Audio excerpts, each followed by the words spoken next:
Welcome to Mysterious Universe, Season 30, Episode 15. Coming up on this show, we've got India's metallic man monkey visiting the park in Focus 27 and meeting at the interdimensional cafe. I'm your host, Benjamin Grundy. Joining me is Aaron Wright. What, people leave their bodies and have some, tea and cake at an interdimensional cafe somewhere? You know Robert Monroe, obviously. Of course, yeah, I love his We do work. on this show the trailblazer into the research of out-of-body experiences. He wrote a bunch of books in the 1970s, 1980s. I think his last one was in 92 about his out-of-body experiences. And of course, he established the Monroe Institute where they research altered states of consciousness. Well, over time, the people that did this program he designed at the Monroe Institute, they started to notice that there was this meeting spot in another dimension. And that they had created? Yeah, it was like this Tulpik cafe. It's kind of like the base camp for Mount Everest, but instead of Mount Everest, you're exploring other dimensions. Yeah, before you go through each of those layers, right? Yeah, well, I'll be talking about an author today, a German guy who went to the Monroe Institute multiple times. And on I think it was the second visit where he learned about this location. And it's essentially where you go into this altered state of consciousness. And remember, Monroe divided up these different dimensions of existence into focus levels. That's right, yes. Those which different layers. Indicated, layers of consciousness, layers of existence. And I can't remember what focus level it was. But yeah, apparently there is this place where you all meet up. It's like everyone meet up at the cafe. You all go into this altered state of consciousness. And it's like, okay, we're all here. What, to rejuvenate before you go on some excursion? Yeah, let's go into some wild dimension together. You got to meet up at the cafe. Okay, cool. But for the author I'm going to be covering today, his name's Oliver Tapp. He's got this new book called Invisible, Out-of-Body Experiences and Explorations into the Afterlife. There's the cover there. He goes along to this 1-week course at the Monroe Institute, and it costs a couple of grand. Like, you can still do it today. It's $2,000 or $3,000 to do the whole course. And he noticed that he was always lagging behind everyone. Like on the second day, one of his, because you get paired up with people, and his roommate, and I'll explain how it all works later on in the show, but his roommate basically is like, I went to another dimension. I saw dead loved ones. I saw this. I saw that. And all Oliver experiences is someone snoring. That would be you. That would be you if you underwent that. He's about to go into like a slightly altered state of consciousness and he just hears this. It's hard. Like, no wonder Monroe has got this entire program set up because it's a really hard thing to train yourself to do. And, normally for a lot of people, having out-of-body experiences like this, they're completely spontaneous, which is why it's so terrifying for a lot of people that undergo those experiences. And I guess anything that's worth it, though, requires that effort to learn and train and understand how to actually use it. Well, it's a real discipline. Absolutely it is, yeah. And it fits in with meditation and those sorts of practices as well. Well, I'm looking forward to getting into that in a moment. In our Plus extension, actually, towards the end of the show, I've been trawling through these really old archives of a website known as the Groom Lake Desert Rat, right?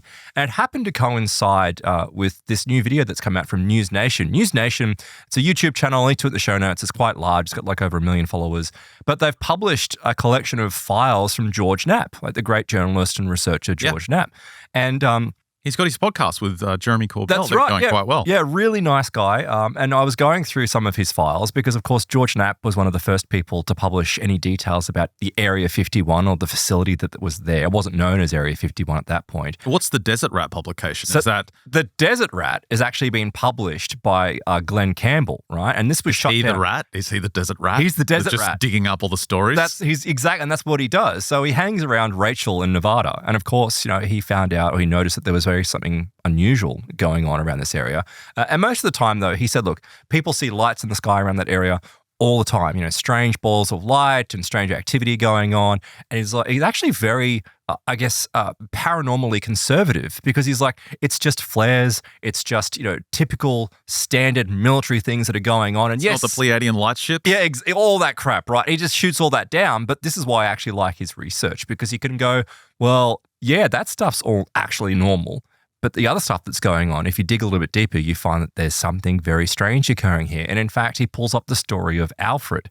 And Alfred is allegedly a guy who worked at Area 51 and provided great insight into the technology that was being tested there, including they're not off-world craft, but they're They're highly advanced aircraft that were derived allegedly from extraterrestrial technology. Who is this Alfred guy? This is it someone we know? No, it's not someone we know. Alfred Bielek? No. This is a pseudonym that was used, and he essentially worked with a leading German scientist who came over from the Second World War with Project Paperclip, and he was given great details about what this program is.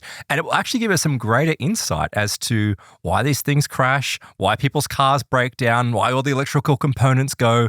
And then I dug even deeper, and it led me down this path of how once everything, heated up, and I'm not saying it's George's fault by any means, but once the attention came about that, there's a facility here and there's advanced technology that's being tested, they had to move it. They had to move it to other locations. They had to move Area 51. Well, they didn't move Area 51, but they moved some of the programs and some of the UFO technology, the unidentified flying objects that they were experimenting with.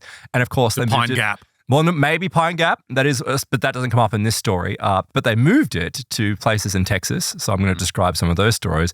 But they also moved it to Spain and Puerto Rico, potentially. And then it starts tying in with strange portals opening up, and strange chupacabra-like entities. All of that is coming up in our Plus extension towards the end of the show. I've got a bunch of portals. Oh, that works. That's good. Well, I guess, it goes without saying, with out-of-body experiences. Well, it's not an MU show with at least one portal. That's true. That is very true. That's where all the stories come from.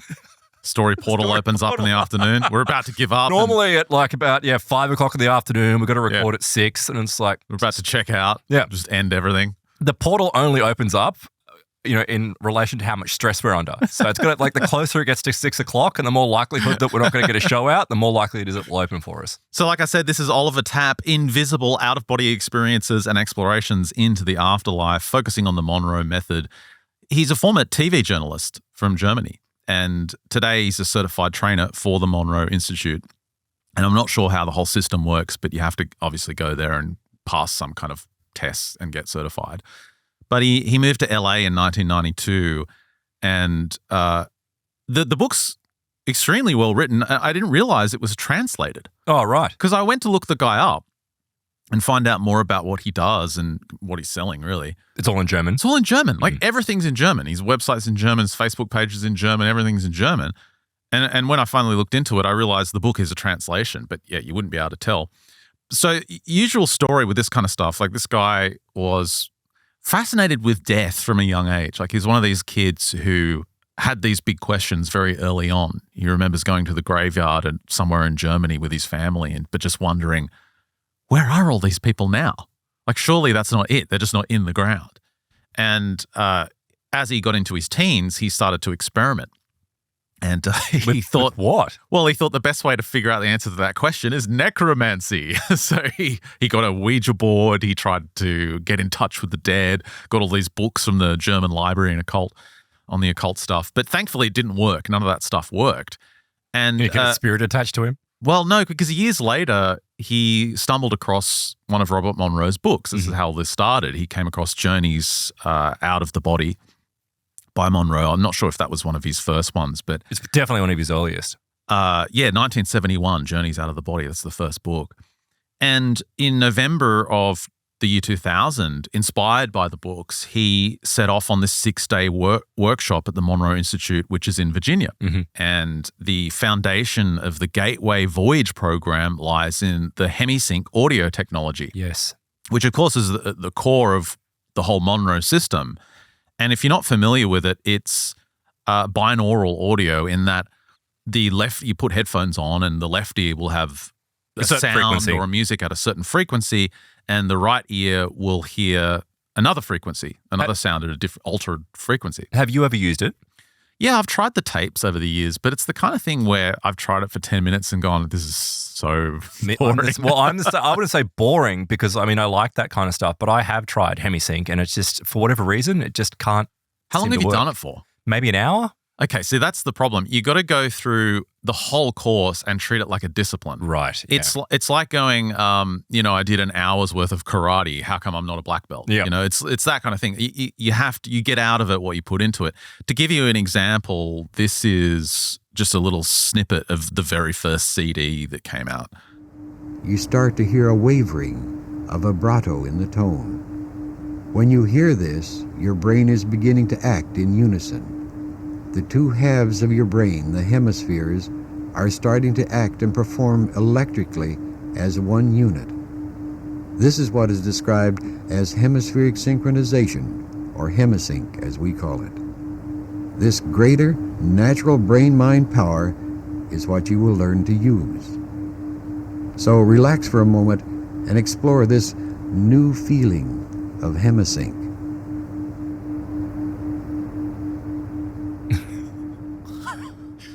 That's why I stopped listening to because it's like beep, Yeah. hours. But it's an interesting system because people seem to get a lot out of it, and the people that do it and put this discipline into it do come out with these wild experiences, and it opens up this extra perception to them in some cases that leads them into supposedly these other dimensions. What I like about the stories I've heard about Hemi-Sync over the years and the Monroe method is so many people that do exactly what you described, to be like, oh, this is so boring. And they get up to like leave or go get a glass of water or something, and they turn around and their body's still on the bed. Yeah, They're the cool reports. And there's a lot, yeah. This is along the lines of one of those adventures. So a little bit of background on Monroe. He was born in 1913, I think, but it wasn't until the 1950s that he started experiencing the OBEs. Mm-hmm. And they just came along randomly. He would just find himself outside of his body. Now, it's interesting the timing, because being born in 1913 and he had his experiences in late, I think it was 1958, he would have been 42 when this huge spontaneous change in his life started to occur, this real spiritual change. Even though it was spontaneous, did something spur that spontaneity? I'd have to go back to his material. It's been years since I read it. But the like he didn't have a trauma or a loss or something like that? Not that I'm aware of. But the timing is really intriguing when you put it into the perspective of cycles of time. Why is and that? I spoke on previous shows about Rudolf Steiner's views on cycles of evolution for the human being. Mm-hmm. And it occurs in 7-year cycles. That's right, yeah. And so you come to full consciousness of being a human at the age of 7, and at the age of 14, there's another 42. development. And then at 21. And at 42, it's said in Steiner's philosophy that there will be some major shift in occurrence, either physically or spiritually or mentally, that will act as a kind of a wake-up call for the individual. For a lot of people in their early 40s, it's some kind of health issue. Like you have some serious issue and it causes you to reassess. You reassess your whole life and what's really meaningful to you. And Steiner noticed that this was on a cycle. It would occur all the time. So I looked at, did the math on Monroe's age, and this is when all this happened, when he turns 42, and it totally changes his life. So he looked for explanations. He went to doctors, psychiatrists, and obviously he didn't get an acceptable explanation. He ended up developing techniques for inducing and controlling the experiences himself. And this is where the books came from. So the first was in 1971, Journeys Out of the Body. Far Journeys was in 1985, and Ultimate Journey in 1994. He founded the Monroe Institute in Virginia in the early 1970s. And I think I've got a couple of pics of the place. Well, here's Monroe for starters. And there's a couple of images of the facility. It's beautiful. It's still there. Yes, it's a really amazing looking location. Giant crystal. You got to have a giant crystal. Of course, it's obligatory, Ben. If you're setting up some kind of institute, you got to have a giant crystal in your backyard. And he developed this system it's just called TMI, the Monroe Institute. It explores human consciousness and offers programs to help individuals experience and develop expanded states of awareness. And of course, Hemi-Sync came out of that, which is the patented technology. And I'll link to some of those early CDs and programs. You can still buy those today, obviously. I think there's actually a full website dedicated to Hemi-Sync. Yeah, they got a big store where they sell all that stuff. He passed away in March of 1995. So Oliver, our author, had ponied up thousands for this Monroe Institute course. And he's immediately having second thoughts when he arrives, because this place, he's from Germany. He's just come to America. This place is in the middle of nowhere in Virginia. And he's like, I've got to spend 6 days with these total strangers in this weird lodge in the middle of nowhere. What am I doing with my life? Anyway, he goes in and he meets the staff, and they welcome him into the lobby. And Tammy is the woman that meets him. But he's basically assigned a room, which is number 19, and his roommate is Phil. And he explains how Tammy leads him through these corridors. And I'm just going to I might just play a little slideshow I've got here, which I downloaded from, there's no audio with this, but it'll show you the pictures. If you're watching the video, it'll show you the images of what the lodge looks like. He's taken into this small room next to 2 desks and 2 clothes rails are these wooden cubicle enclosures. It's very 70s, isn't it? Yeah, it is. Wood-lined walls and plush furniture. These are old photos. I'm not sure what it looks like today. But he starts talking about this CHEC unit that he's shown. What is that? Well, he's got no idea. This woman, Tammy, says, this is your CHEC unit. CHEC stands for Controlled Holistic Environmental Chamber, and this is where you're going to do your exercises. And he's like, where are the bedrooms? And she says, this is your bedroom. And I see if I've got an image of it here. That's like the orgy room that you go to afterwards. Look at this. These are these little wooden cubicles that you spend the majority of your time in. They're built, there's 2 of them per room. Oh, and there's that giant mirror there. I was only just reading actually recently about how, I don't know if it was Monroe, but there were out-of-body experiences where people described going through the mirror. Oh, I don't think there's a mirror It's there. not that one? What's that? On the back there? Yeah. I think that's just the curtain that goes over the entry to the cubicle. But yeah, you've got another roommate in there who's in his own cubicle. And you're just inside, and he looks at it, he's like, I'm going to die. I can't do this. Too claustrophobic. I can't deal with this. It's not that small. I mean, God, if you've ever been to a capsule hotel, that's nothing. Who's been to a capsule hotel? Plenty of people have. I've never been to a capsule hotel. And there's speakers on either side of your ears, but you do get a set of headphones. So what they're doing is they're piping in the Hemi-Sync stuff through the headphones, and then I think you get instructions coming through the speakers.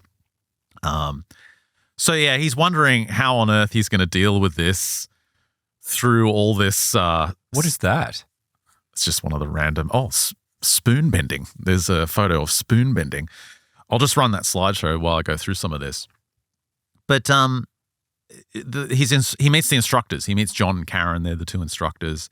And they say, this week we want you to forget about linear time. We will wake you early in the morning and ring the big bells in the den. And this will indicate the start of each new program activity. So I'll just skip ahead to his first experience. He starts talking about this guided relaxation, and he describes listening to the Hemi-Sync sounds and his heart just getting faster and faster.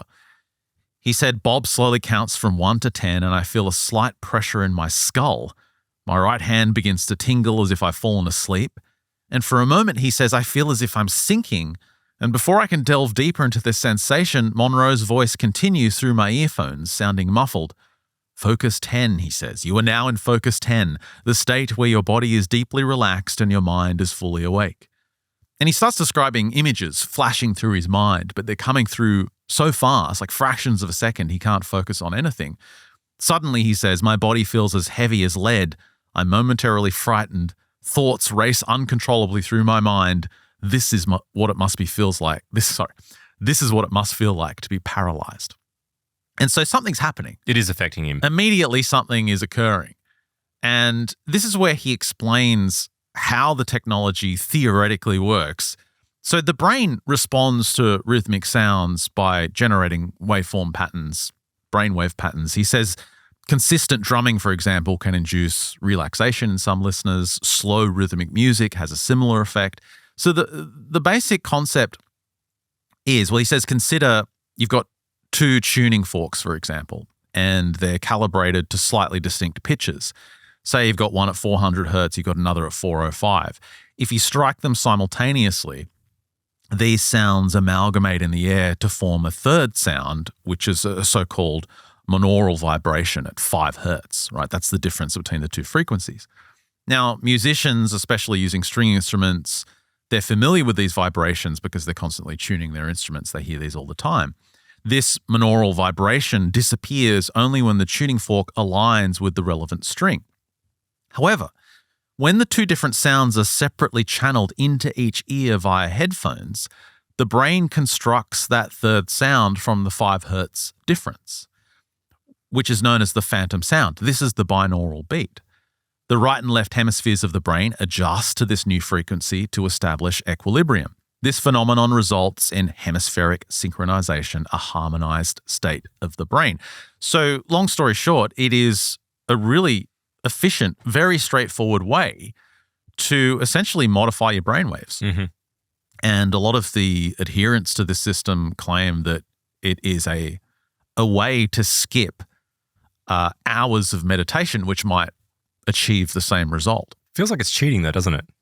Yes, in a way, but I mean, they're not focusing on, one of the things with meditation is it's usually coupled with some kind of spiritual discipline, which this is not. This is just doing something to your brain. So theoretically, could we change the frequency of the left and right channels of the show, for example, and induce the same effect? Or does it have to be a certain instrument that's used, a drumming?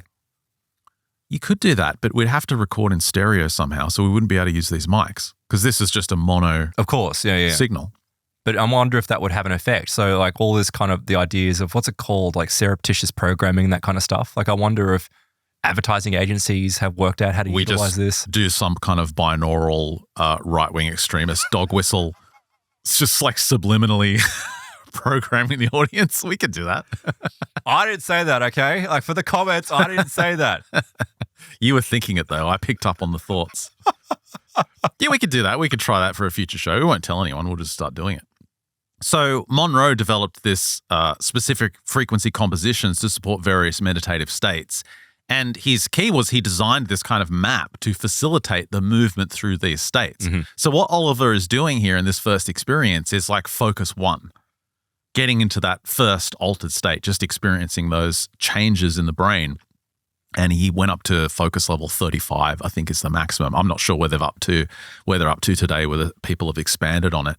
And the baseline consciousness that we're in now is just called C1, and that's where you start. So back to Oliver's experience, he says what he's going through is his brain reacting to that Hemi-Sync technology.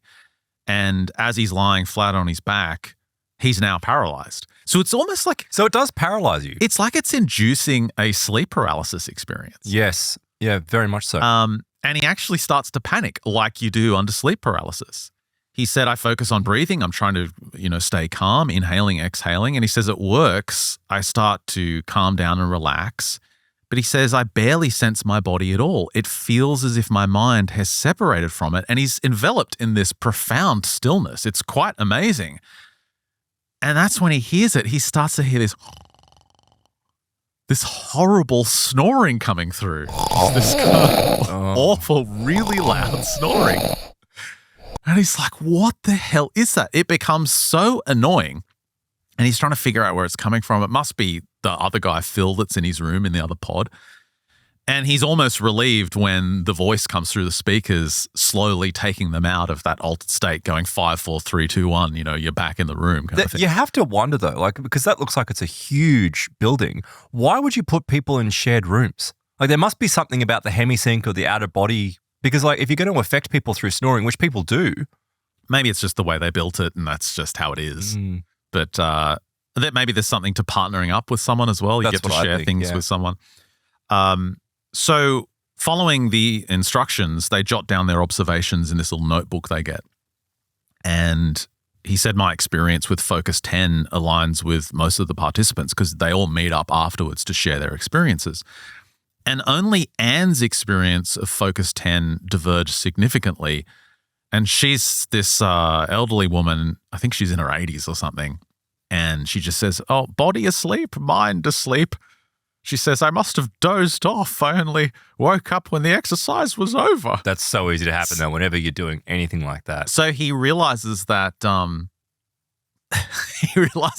she must have been the one that was snoring. I'm listening to this old lady snore. I paid $2,500 for this week-long getaway, and I'm just listening to this old lady snore. So the next day, their exercise is activating the Rebal resonant energy balloon. As in rebalancing? Yeah, I don't know what it stands for, but something to do with balancing. He says you basically visualize energy erupting from in your head going outside the top of your head and then circulating around your body and then going back up through the soles of your feet. That was that tree thing that I described to you, well, the show we did last week where the psychic was viewing, remember the sad tree? Yeah. So she was describing that the energy was coming up at the top and then radiating around and then coming back underneath. Yeah, that's this energy cycle that they have to visualize in one of these exercises, but he's terrible at it. He says it's a hard thing to visualize. You're trying to get this nice synchronous flow going, and he's just got this whirlwind of it's chaotic energy going everywhere. At least he's just not very good at visualization. And he says, I'm slowly starting to get it. Like he's slowly starting to get somewhere. He's getting better and better at it. And then finally he hears this. This you're just like, $2,000 for this. Do they sit there doing this all day? Like how often do they do it in like hour-long sessions, or is it something that they're like hours and hours? Hours, yeah. And you get a break and then hours and hours. I can imagine, yeah, it'd be very frustrating. And he hears this snoring and it's time to come out of it again. So he's like, damn it, I just cannot get this. So he's so annoyed that he's heard this snoring because he felt like he was about to perceive something, like something was happening. And he's like, this sucks, that stupid woman and her snoring. And he goes over to turn on the switch, like the light switch that's in this little unit thing that he's in. And he can't hit the switch. And he's like, what's wrong with the switch? Because you kind of dozed when you come out of it. And he looks up, his hair going through it? And his arm's going through the wood. His arm's going through the wall of this CHEC unit. And he's thinking, what the hell's going on? What on earth just happened? So he like snaps out of it, drags himself out of bed. And he ends up going to this experience sharing afterwards, and the instructors say, you had it's what's called a partial out-of-body experience. So he kind of didn't realize he was out of body, which is very typical in these experiences. He obviously didn't realize, but he wasn't fully out. It's like just his arm was out. Like obviously his eyes, his head, he was pretty much back to normal, but his arm had lagged somehow, which I found kind of funny. Was the snoring him? Well, that's an interesting idea that the snoring's him. It may be him, or it might just be this annoying old lady. We'll answer that question in a moment. When he gets into the next task, the whole goal is to construct an energy tool. And he says this is a universal aid that allows us to purposefully direct energy in the non-physical realm. It's the Minecraft of out-of-body experiences. It really is. Like, yeah. It's like a crafting table. You got to craft a lightsaber in another dimension. That's really what it is. And the concept of this is completely foreign to him. And he's like, what is this light bar nonsense? I don't get it. And he strives to maintain an open mind and closes his eyes, goes through the whole process, going through the focus levels. And when Robert Monroe's voice kicks in, he's trying to activate this energy field around him. This is basically what you're listening to. I've got another clip here. This is the energy bar creation program. Okay. Now you're going to construct your first energy tool. Visualize a spot of light, a small white spot of light, a glowing, sparkling spot of light. Now take this spot of light and stretch it out. Stretch it out. Stretch it out until it becomes a white line. Stretch it out until it becomes a white line. Make this spot of light into a short white line. So he's sitting there trying to do this, and it seems like everyone else in the course is like, they're somehow managing to do it. But he just can't get it. He can't visualize it properly. Is he one of these people that can't visualize anything? I don't know. I don't know if it's his German analytical mind going, this is nonsense. I don't understand this. And he just cannot do it. And he kind of asks himself again, how would it actually feel to hold a glowing rod in my hand? Overthinking it. He really is. He's that's the problem. His That's analytical the poison mind stuff. is really kicking in. And as soon as he poses this question, though, what would it feel like? Something happens. The scene opens up before him, and vivid as real life, realer than real, this unexpected angelic female floats into his vision. What? She's got long dark hair, frames this exotic face, but she's not dressed in a white flowing robe or anything. She's wearing like little brown shorts and a yellow t-shirt. Lululemon. Yeah. And she's holding this glowing light rod. You drop this. And she goes up to him. She's like, oh, here, Oliver, you can take my energy bar. I don't really need it anymore. And he's like, oh, he's so bewildered. He takes it. And then he starts hearing the... he comes out of it again. He's like, comes out of the whole experience. But there's kind of, nonchalant, oh, I don't need it anymore. Is it another participant? Well, he gets out of the experience and he's never experienced anything like this before. It is so real. It is beyond a dream. It's not some kind of imagination. He's scribbling in his notebook. That was incredible. It was like a real person. Some angel came to me. She gave me her light bar. I could see it. I could feel it. It was 100% real. And he gets to the sharing session afterwards, and other people are having difficulty, creating this light bar. He's not the only one struggling with it. And he's about to express his disappointment that he failed the exercise when a participant at the back of the room speaks up. And she says, well, I found it really easy to create the energy tool. And she said it only took a few seconds. But she said, then I thought I may as well check on the others. And at first I sensed Anne, and she was just standing there doing nothing. And when I tried to get her attention, she didn't react. And Anne's that old lady that keeps on falling asleep. She's asleep. Yeah. And Anne, in this session, she just starts laughing. She's like, oh, yes, that's right. I slept through the whole thing, Classic Anne. Silly me. Sorry, everybody. And she says, that's not all, though. I saw Oliver, and he seemed distraught. He seemed frustrated. But did he recognize her? Like, if he doesn't recognize her. No, well, she keeps going and says, look, he found it hard to create an energy rod, so I simply gave him mine. And she looks over at him, like the whole room falls silent. She looks over at him and she says, hey, you're Oliver, aren't you? And she introduces herself. She says, I'm Maya. And his jaw drops because he hadn't really noticed her before. He hadn't really had much of a conversation with her before, but he looks over at her. She's wearing a yellow t-shirt. She's got these brown little shorts on. She's got dark hair. Everything matches. She doesn't look like an angel, like she looks normal, obviously, but it was her. And he says, what you've just described is exactly what happened. This is what I wrote in my notebook. I don't know how you did it, but I saw it. I experienced it. So now some of his doubts are starting to leave. It's a bit of validation. And at dinner, he asks the instructors, he's like, how was this possible? He's never heard anything like this. And he's trying to find some kind of sensible explanation. But the instructor, John, says that, look, when Robert was alive, he would always stress, don't believe anything I tell you, search for yourself and gather your own experiences. He said he gave us a map, but we must undertake the journey ourselves. And what they were trying to push him to do was because he had read so many books on out-of-body experiences, he had a very structured, rigid way of how they should happen. Mm-hmm. What you should do and what the experience will be like. And they had to keep drilling this into him that he needed to forget all of that stuff.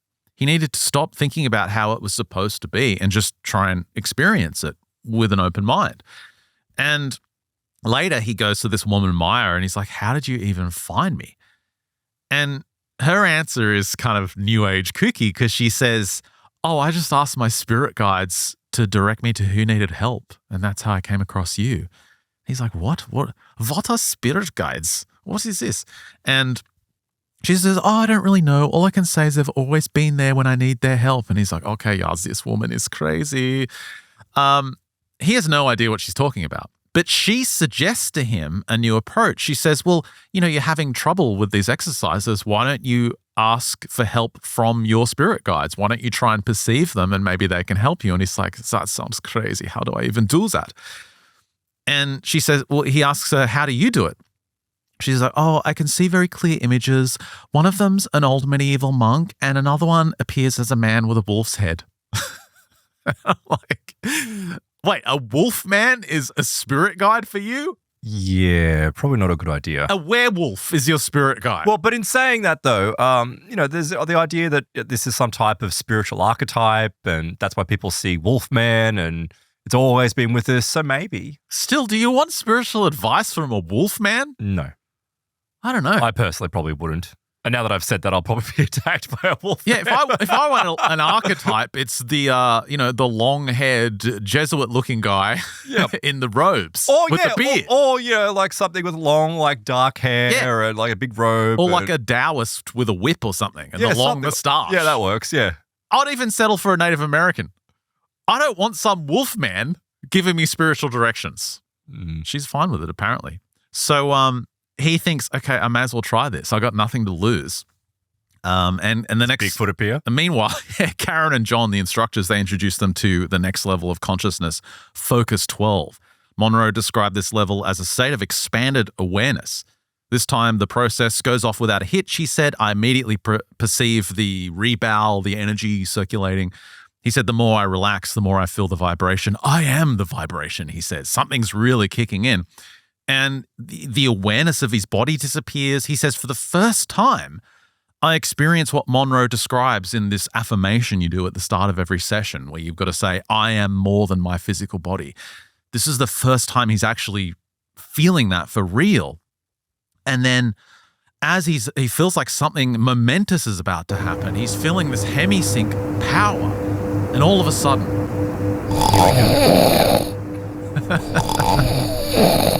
the snoring kicks in again. And he's just had enough. He's like, I'm so sick of this snoring.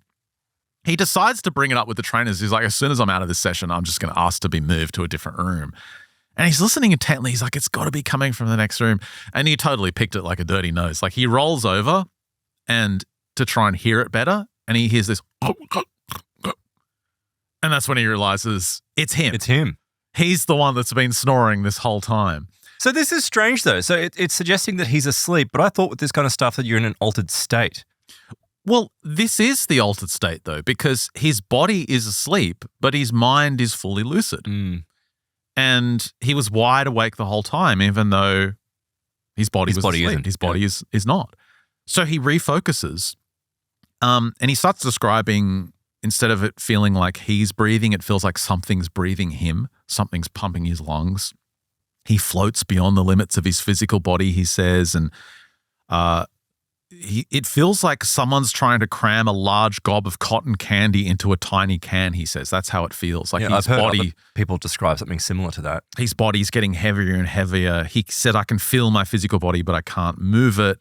He says, once my breath returns, my awareness expands. And he's jolted out of it by the countdown from Monroe on the speakers saying it's time to come out of it. And his roommate, Phil, comes in. And Phil pulls back the curtain and is like, are you okay? He's like, yeah, I'm fine. Why? He says, that was intense. That was amazing. He's like, why? I just started feeling this breathing sensation and, I felt heavy and weird. And Phil's like, I was flying above the center. I saw the crystal. I was going above the lake. I saw everything. It was incredible. And he's like, oh, I just felt this weird sensation. And again, he's like lagging behind the group. This guy's having all these amazing sensations. I can't believe I spent $2,000 on this. Yeah, basically, that's his regret. And this guy, Phil, is like, I saw a shoe on the roof. I swear I saw a shoe on the roof. And this must be some kind of old out-of-body cliche by now. Yeah, exactly. Well, it's like that near-death experience where the woman was in hospital and she went up above the hospital. She saw an old shoe up there. And when she was back in her body, she went to check and it was there. So many old shoes on roofs? That's a good question. Don't you just throw your shoes in the bin when you're done with them? Who's throwing them on roofs?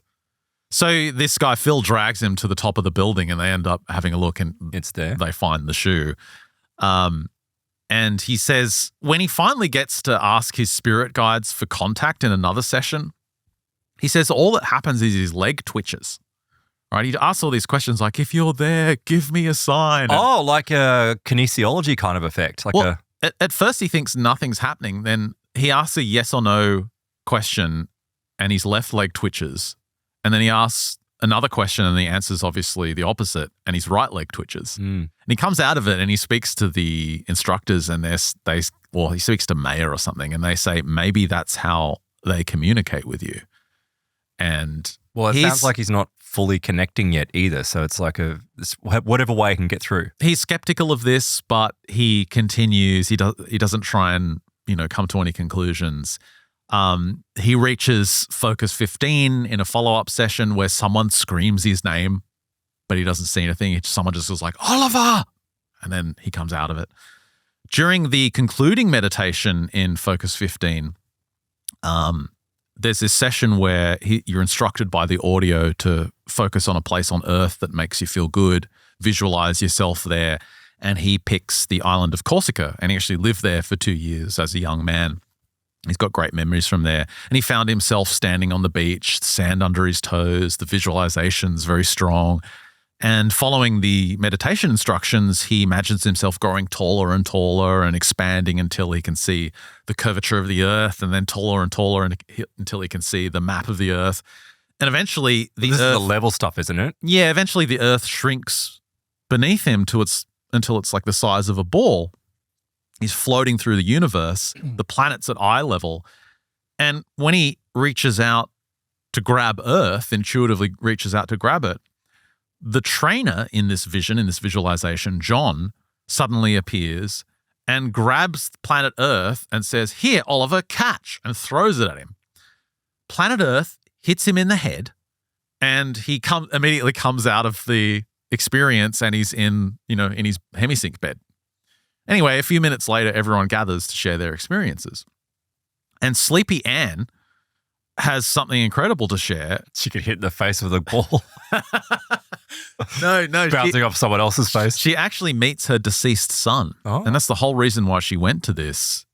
She said, "He showed me his new home. I've waited 20 years for this moment. Knowing that Samuel is doing well means so much to me. My son took his own life. No one knows why. He didn't even leave a suicide note." And this was a really moving story where she shared this interaction with her son where he explained everything, and she got some closure, and everyone's kind of in tears, and they're wondering if there's anything else to share. And almost to liven up the moment, the instructor John grabs this felt ball and throws it at Oliver and says, "Oliver, catch." And he's too slow because he's still crying after hearing this old woman's story, and the ball hits him in the head.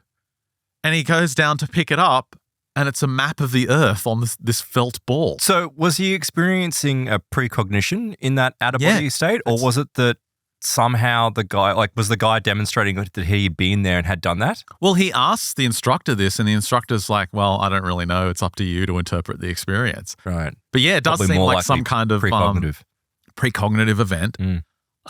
Eventually, they go into the next session, and they're about to visit Focus 21, it's called. And Monroe describes this stage as the bridge between the physical and the non-physical, a bridge between these energy systems, a threshold between physical reality and the levels outside time and space. And Oliver admits this doesn't make much sense to him at all, but it becomes even more abstract as Karen, the other instructor, starts to explain that there's a cafe near this bridge that connects the two worlds. And he's like, "What are you talking about? A cafe?" And they say, yeah, it's a construct. It's been created by the thousands of people that have done this gateway program. They usually meet up at this place, and over time, it's just in an almost toolpick way formed into a kind of French cafe in another dimension. It's strange when you think about it because, if you've got thousands of people that are using intense mental focus and energy, which is how we believe, or we understand that these places are created. But why is it that they somehow created a Parisian or like a French-style cafe? Like, why is that? Well, if I asked you to think of a cafe, what would you think of? Would it be a Parisian-style street cafe? Yeah, you know what? It probably would be. Yeah, it's like, that's the... Why do we go there?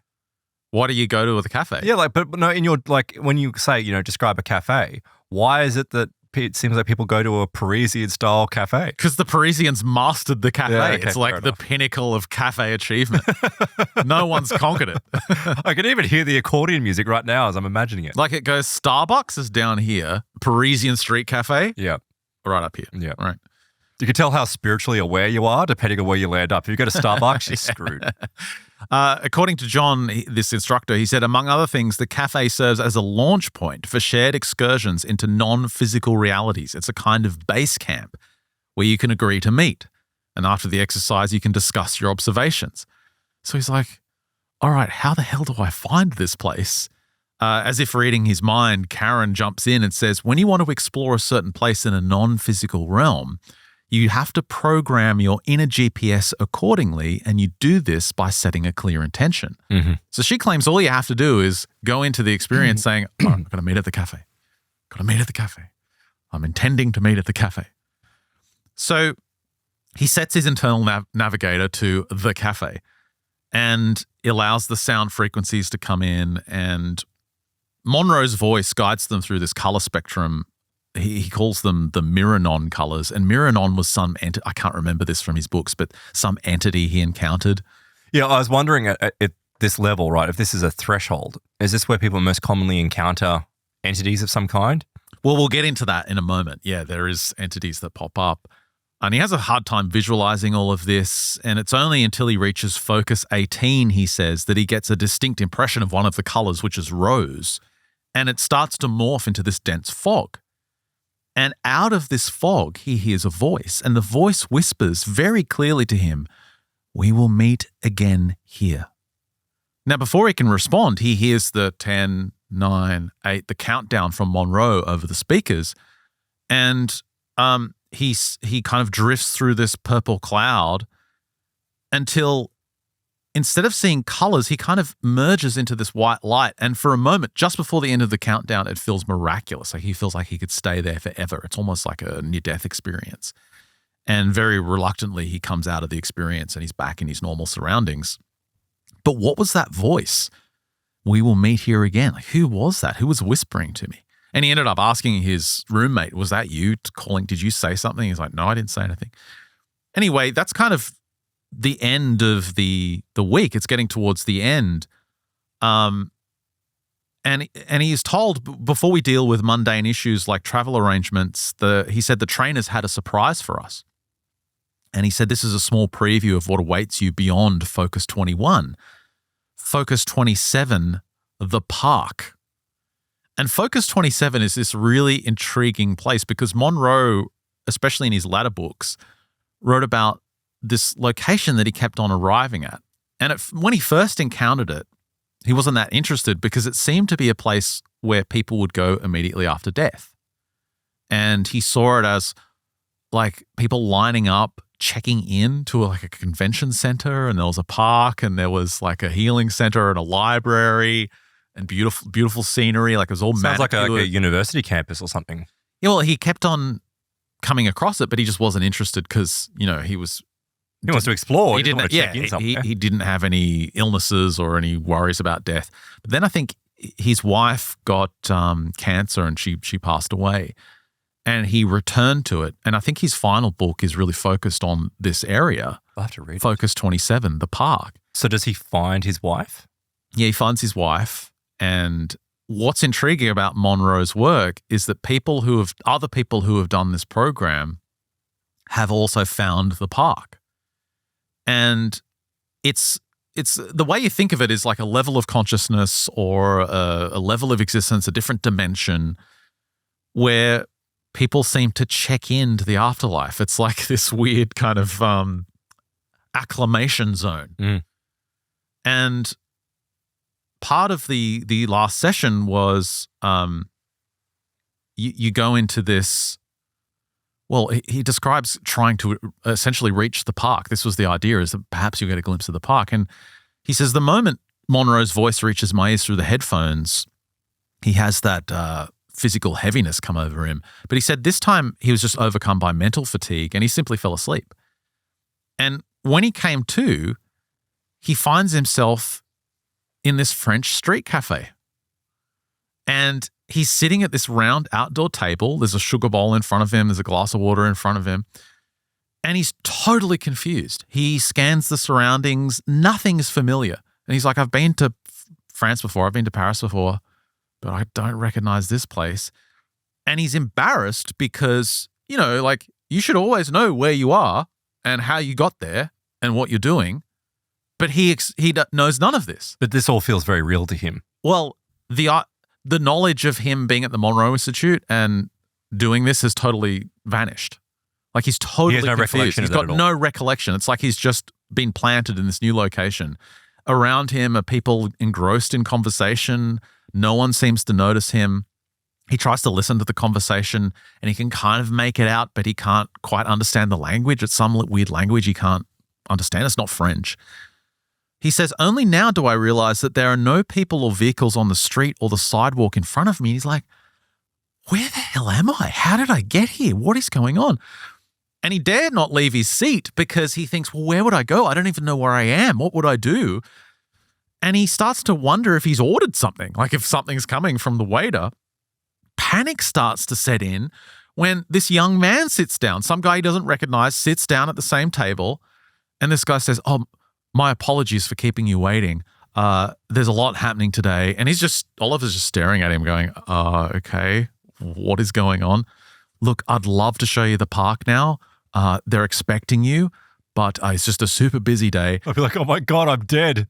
And as soon as he says the park, it's like a lightning strike, right?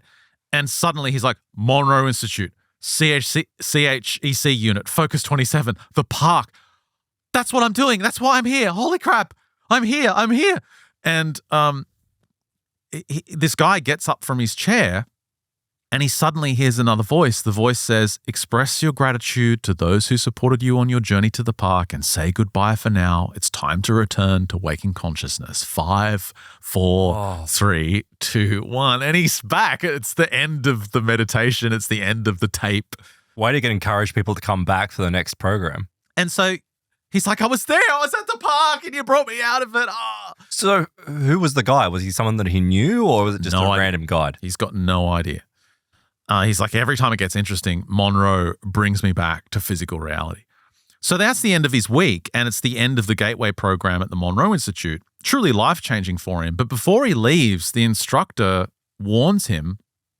He says, make sure you wait 30 days before making any life-changing decisions. Mm-hmm. This instructor, John, says, look, some participants feel a strong urge to radically overhaul their entire lives after this program, but trust me, it's not advisable.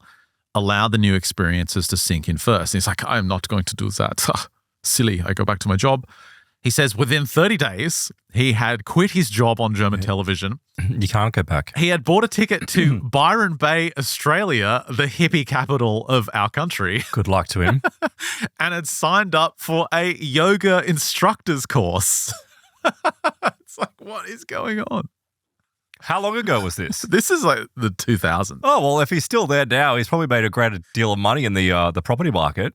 Well, no, he didn't stay there because he says it was hardcore. Like he got to Byron Bay, he's like, everything's going to be la-di-da. I'm going to talk about the OBEs. It's become so pretentious. It's just like... Well, he said this yoga instructor's course was hardcore. They were not interested in any of his nonsense New Age OBE stories or any New Age concepts. They were just like, mate, we've got to learn these bloody yoga prasana shit. We've got to get on top of this. Sure it was like that. Yeah, it was like hardcore Ashtanga yoga, which is the most difficult system of poses. And they were all like young men competing against each other. And he says it was full on, like it was hard. It was like Shaolin monk training. And he was just sore all over all the time. It was so bad, he didn't even get to practice any OBEs. He just had to try and get through this course. And it was full on that it was so full on, but that by the time he got to the end of the course, he got an invite to come back to the Monroe Institute for another week. He just jumps at the chance. He's like, I've got to get out of this hardcore yoga stuff. So, so he goes back and he does this guidelines program. And he said, during that week, I encountered a few stumbling blocks, but it no longer discouraged me. But he said one of the challenges I had to face daily came in the form of click-outs during the Hemi-Sync experiences. And I never realized this, perhaps I'd forgotten this from Monroe's work, but the click-out describes what I've mentioned a couple of times on recent shows about what happened to me when I was a teenager. When I was at my cousin's house, I remember reading this comic book late at night. And then, this is the instantaneous daybreak. Yeah, then closing the comic book, closing my eyes, and then opening them, and it's daytime. Yeah. And having no concept of any passage of time, of any sleep having have happened, or, you know, the normal feeling you have when you know that time's passed. Yeah, or the adjustment of light. Like you instantly go from nighttime to daytime. It was so strange, and I never forget that moment. And the Monroe Institute, Robert Monroe, came up with a term for this called click-outs because it would happen pretty regularly to people that would have these out-of-body experiences using Hemi-Sync. What is it exactly? Well, it's this jargon they came up with for this gap in awareness where any sense of time and memory is lost, while those who sleep are generally aware that they've slept, experiencing a relative sense of time and lingering drowsiness upon waking. Click-outs lack these characteristics. Now, he doesn't go into any deep explanation of what they are. I think they just don't know. But he said some trainers have reached the conclusion that a click-out can also be caused by a substantial information download the brain cannot process in real time. So you had an information download when you were 17? I swear I want to get a hypnotic regression and go back to that night. We should. Just like, we should, to find out what was going on. Some grey holding a gun pointed at your head up there, just firing a laser into your head. Yeah, something happened.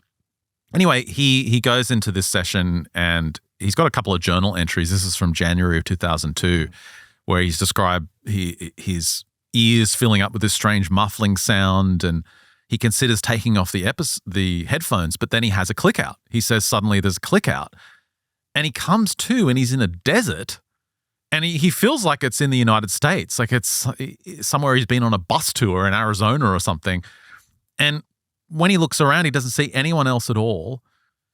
And he carefully raises his right leg and just starts floating up into the air. And he describes thinking about this bus tour and immediately flying through the air and ending up at like a bus station, perhaps because he just thought of bus tour, like directed him somewhere nearby. And totally disoriented, he lands on the ground and he gets run over by a truck. A truck just goes through him, flattens him, like completely flattens him. Well, like a cartoon pancake. Well, he says, I find myself unhurt on the pavement, and when I ask a pedestrian for help, they just walk through me. Only now do I realize I am dead. But how did I die, and where is my physical body? So again, he's lost any memory that he was actually at the Monroe Institute doing this exercise. He just thinks that he's dead. Yeah, well, you saw my reaction before with the cafe. Like immediately you wouldn't think about Monroe. You'd be like, oh my God, I'm dead. Yeah, and this is a real obstacle for him. He can't control these experiences. Eventually he comes out of it. But one of the other participants in the course comes up to him and says, you've got to learn to control these experiences, because as you keep going, you're going to have more and more of these. And if you can't get a level of control, it'll at best be disturbing, but some of the experiences will actually be dangerous. And he's like, okay, so how do I deal with this? So this goes back to his quest to find his spirit guides. It all comes back to this, I've got to find my spirit guides. They've got to help me. Maybe I need a wolf man and a monk to help me. Or a dragon. A dragon would be good. Yeah, some kind of dragon, Bigfoot riding a dragon. So as part of this, he describes more on this program, but I'll skip to the end. As part of this guidelines program, you get this session called the PrEP session, which stands for Personal Resource Exploration Program. Mm-hmm. And during this session, each participant gets an hour in the specially built soundproof chamber that they've rigged up. And they connect you to, the usual headphones and speakers, but they connect you to, I think, an EEG machine, and you get a printout of your brainwave activity afterwards. And the guide for this program was the famous remote viewer, Skip Atwater. We've covered his work a bunch of times on the show. And it was his turn to have his hour session in this, what is it called, like an anechoic chamber? Is that what they call them when there's no sound? Is that what it's called? I think so, yeah. So but is it like, it's almost like a sensory deprivation, but obviously there's not total sensory deprivation because you've got something being blasted into your ears. But yeah. I guess they're trying to find a happy medium. Well, there would just be no intrusion of any other sounds at all, and a completely soundproof room. And Skip Atwater takes him through this focus 10, focus 11, and he gets to focus 12. And Skip chimes in and says, you might want to direct a question to your spirit guides. My monitor clearly shows that you're stable in focus 12, because Skip is monitoring his brainwaves, and says it's a good prerequisite for communicating with them on this level. So to this day, Oliver says, I can't explain what happened next. He said, the audio tape later revealed that I started talking, but I have no conscious recollection of what I said. It was only after he came out of the experience, he's all drowsy, he gets up out of the chamber, he's like, that was weird. Comes out, and Skip Atwater comes up to him, obviously excited. And Skip says, whoa, man, that was wild. And he shows him the readout from his brainwave activity. And he says, once I sensed that you were traveling and having these encounters, I brought you up to focus 21 and you suddenly started babbling in German. He said, unfortunately, I couldn't really guide you from there because I can't speak German, but here's the tape of everything you said for like the last 20 minutes. He was just like babbling in German. He's got no memory of it. Is it like he was being a channel? Well, Skip gives him the cassette tape, and because he was in a hurry to catch his flight, he just stuffed it into his bag and kind of forgot about it. Just, went back to wherever he was going, back to the US or back to Germany. And we'll come back to the tape in a moment, but in a roundabout way, this kind of led him to his guides, because he said, I learned to accept that the guides didn't want to tell me their names. They didn't want to show themselves to me. And instead of trying to have this kind of direct, amazing experience with them, he said, I thought I'm just going to try and intuitively sense them, intuitively pick up on whatever their messages are. He said over 16 years later, in 2018, during an OBE workshop he was doing, he said, I spontaneously asked these entities why they chose to be my guides in this life. He said the next moment, he found himself in the middle of an old ruin that seemed to have been a monastery or abbey of some sort. And very vivid, very real, like he was actually there. And he says, I was standing in a circle amongst a group of Franciscan monks, all dressed in their distinctive dark brown cowls. He said, look, I tried to absorb every detail, like the weathered, ruined walls, the tall grass, the sky, everything. And he said, I intuitively knew that we were some kind of tight-knit religious community. And then this telepathic message from this group beams into his head. We are brothers, it says, and just echoes through his head. Now, he understands that he's part of an order and he's been chosen to do something, to complete some quest. Get paddled. As a representative of this group. Why me, he asks them. Because you have the skills to do it. That's the collective response he gets. And the number 1786 enters into his mind. Now, year, obviously. Well, he thinks it must mean the year, but he's not sure. Well, he asks this group, what is the quest that you want me to complete? You know what you have to do, they reply. Yeah, and he says, yes, I do know what I need to do. The circle disappears, and one by one, the monks vanish without a trace, and he's left alone in these ruins. Now, he says, I take a moment to carefully observe my surroundings, and he says, I realize I know this place. I know the Mediterranean look of the walls. I know everything. It feels known. And then again, this term, we are brothers, echoes in his mind. The scene fades away, and he's back on the mattress. The room's quiet. And the last thought he has is, I know what I need to do. And he utters these words with absolute certainty, he says. But he has no idea what he has to do.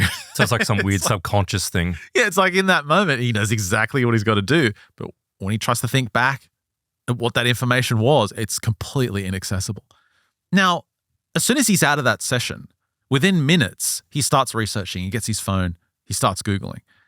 He immediately finds two significant locations. He finds the Couvent de Oreza on the island of Corsica. Which he's previously been attracted to. Which is this place. Obviously a real place. Those are the ruins that he saw in his experience.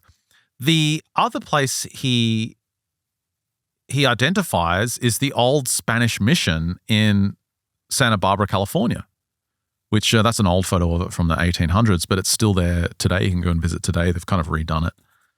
But he sees that, and he said the ruins of the monastery in Corsica align with about 90% of that vision that he had. Does he check the date or the year? Is there anything significant that occurred at those sites in those years or that year? Well, he said during my meditation, I distinctly perceived its tall bell tower. He said, furthermore, I had a strong attraction to Corsica from a young age. Remember, I mentioned earlier that he actually lived there. But he said, back then I had no knowledge of these specific ruins. Like, he's never been to these ruins before in his life. He's never been there in his life. Could he have wandered past them and subconsciously acknowledged them? It's too far away. Miles inland on the island. And he said, on the other hand, I instantly felt a connection to the mission in Santa Barbara, where I had frequently guided groups of German tourists. He said, on each visit, I felt a pull towards a particular area of the garden that closely resembled the surroundings in my vision. So the garden in the vision was the one from Santa Barbara, California, but the building was this place from Corsica. What's the deal? Yeah, is there any link between these two locations? Well, he starts researching, right? Starts looking this place up. He discovers that the mission in Santa Barbara, this place, was led by Father Firmin Lassuin, founded in 1786. The date that he pulled out, and he's got no idea of this. There's no way he knew this. He was succeeded by a Father Junipero Serra, who had constructed several missions in California under the Spanish crown and passed away in 1784. Another intriguing detail caught his attention. He said, I had spent the winter months of 2008 and 2009 on the Spanish island of Majorca, where my accommodations were situated on Avenida California at the intersection of Avenida Junipero Serra, which is the name of this priest that preceded this guy on the screen now. So he comes out of this thinking, what is going on? What is this order I'm connected to? Who are these Franciscan monks? Are these my spirit guides? And what is my mission? What is the mission that I told them that I'm absolutely certain I know what to do, and come out of it with no idea? Did he look up to see if they had some type of written down mission or a goal or something like that? There's nothing he could find. Well, obviously their goal is to, spread Catholicism and establish the church in the Americas and do all that stuff. Of course, but I'm referring to anything particularly special. To find the golden sphere that will awaken the sleeping prophet. No, nothing like that. Well, what about this tape? What about this cassette tape? Which is now 16 years old. Well, he said it wasn't until 2012, because this experience came later with these monks, but in 2012, 10 years after that session with Skip Atwater at the Monroe Institute, he's going through some old boxes and he finds the tape. It was with some old letters. And part of the problem was it's a cassette tape, and it was like, who has a Walkman in 2004 or whenever it was that he did the session? He said, I had never listened to it. And he finally tracked down a cassette player and listened to the recording. And he doesn't give, maybe it's too personal, he doesn't give a full transcript, but he said, among other things, I vividly described how I would transition from being a tour guide, because that was his job at the time, to guiding people along the astral plane. He said, one particular sentence from the recording has stayed with me to this day. We can show you the path, but only you can clear the way by following your true calling. Become a yoga instructor at Byron Bay. So that's intriguing. He was a tour guide guiding tourists through these locations, but he was to become a tour guide on the astral plane. So what we're going to look at after the break for our Plus members is what he eventually got into. And I had no idea. Part of some of the latter courses of training in the Monroe Institute are specific courses, specific focus states where you literally take someone who's passed away and show them how to get to the higher focus levels, and specifically that park area with the check-in center and the healing center and the big library that Monroe discovered in this Focus 27. I didn't know that either. But in a way, though, like when you think about it, it makes sense. You're talking about out-of-body experiences. Of course, it would cross over into people that have recently passed away. It's called the Lifeline program. And he did this in Virginia at the Institute. And so does it make these people like ghost whisperers? Is that what they are? Yeah, it's like training to become a ghost whisperer. How and I've unusual. got some crazy stories coming up after the break. Great. Remember some of those classics where you have a psychic, for example? I remember this one. We had a story about a psychic woman, and someone hired her because the house was haunted, right? She goes into the house, and this is back in like the early 2000s or something. She goes into the house and she can sense that there's a spirit there. And she kind of attunes into the spirit to try and perceive him. And the house transforms. Like she sees this old man in a rocking chair, but the house transforms. And it was a renovated house, but it was an old house, right? Yeah. And the house transforms to where the walls are like stone and really old brick, and, like there's wood frames everywhere. It just looks really old. And she starts conversing with this spirit, and it's like the 1700s or something. Like it's some old English house. And this guy's like, yeah, waiting for my wife to come home. I don't know where she is. It's taking bloody forever. He was trapped there. And he's been trapped in this house since 1786. It's now 2005.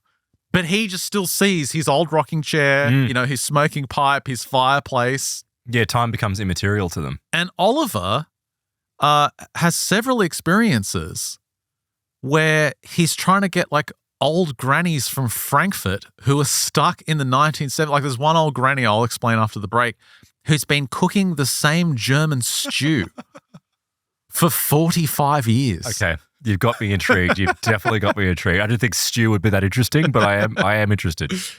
So that's the work from Oliver Tapp. I'll link to it in the show notes, or Tapper, I should say. That would be the German pronunciation. Tappe?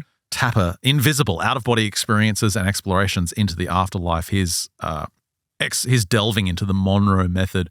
I got some wild stories coming up in our Plus extension, including this idea of barrier zones, and we're going to extend on the idea of that cafe in another dimension, because other researchers, as I've said, other out-of-body experiences have come across these locations, and there's a question about the tangibility of something that comes from group consciousness.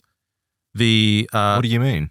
The idea of the cafe, it's something that stays solidified because multiple people contribute to its existence in this other dimension. But normally with tulpic forms as well, is you have to continually provide them with thought, and it has to be powered or energized in some way. Yeah, and it seems if there's multiple people, it seems to be stable.